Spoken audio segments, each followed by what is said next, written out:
I have a boat on a river. Tyler is pulling this way, and Joseph is pulling that way. So if Tyler is pulling this way applying 40 newtons and Joseph is pulling this way applying 30 newtons, who will win? The Tyler will win or Joseph will win? Well, it kind of makes sense that Tyler will win because he applies 40 newtons. But wait a minute, degree also a big factor. So we have to do math and physics to let's find out which way boat will eventually move. Boat will eventually move this way or that way. So let's find that out. How can we do that? Very simple. Newtonian dynamics. Newton's first law and second law. The law we know and we love. So F1 is equal to F1. F1 has, okay, so F1 has two components, X and Y. So F1 X and F1y. So F1x can be accomplished by cosine 45 degrees, and F1y can be accomplished by sine 45 degrees. So F1 is 40 Newton cosine 45 degrees,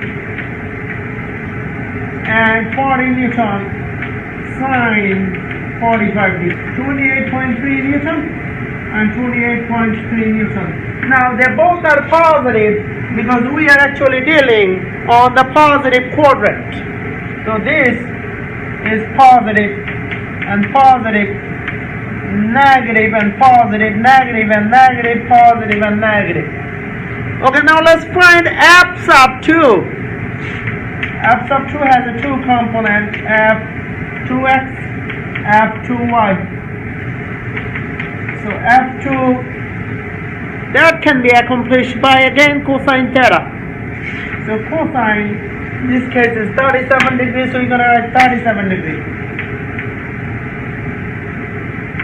F sub 2 sine 37 degrees. F sub 2, so the Joseph applying not 40 degrees, Joseph applying only 30 degrees, 30 Newton. So Joseph applying 30 Newton, cosine 37, 30 Newton, sine 37. Negative, this is negative because X is positive over here, X is positive, Y is a negative. We are in fourth quadrant. In fourth quadrant, X is positive, Y is negative. X is positive, Y is negative. Now, we're going to add them up. We're going to add X component and now we're going to add Y component. Let's do that.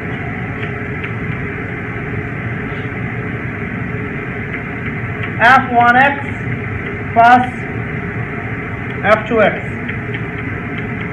F1x is 28.3 plus F2x is 24 Newton.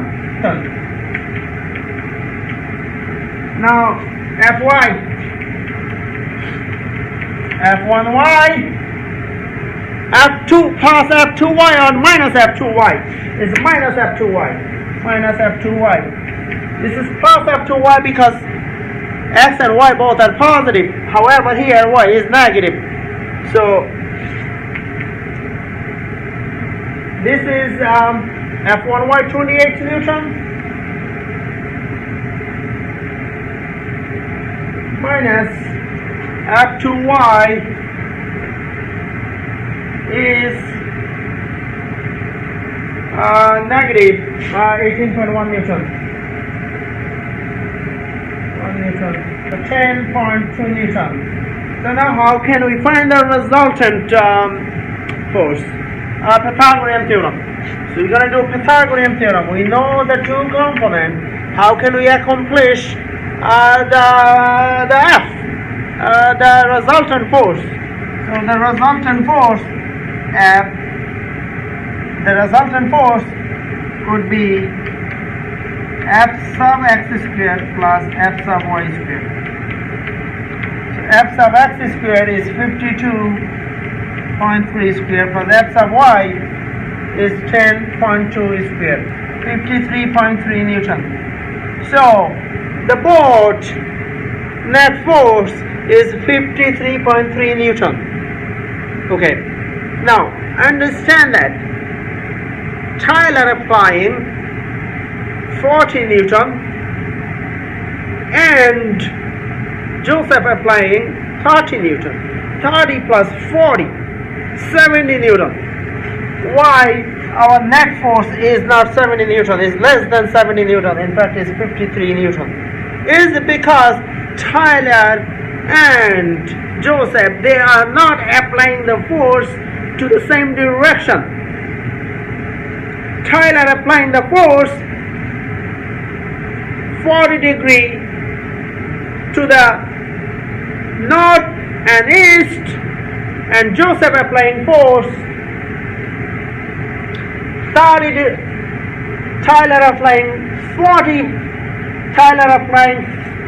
40 Newton force 45 degree north and east. Joseph applying 30 Newton 37 degree south and east. So they are not same direction, that's why. Okay, now we gotta find the degree of this net force. So degree is very easy. Theta is arctan Fy over F sub x. So 10 minus 1 Fy is 10.2 and F sub x is 52.3. So 11 degrees. So now I'm going to come back. We're going to draw a resultant force and the angle. So resultant force would be 53.3. So 53.3 Newton, and this is 11 degrees as the resultant force.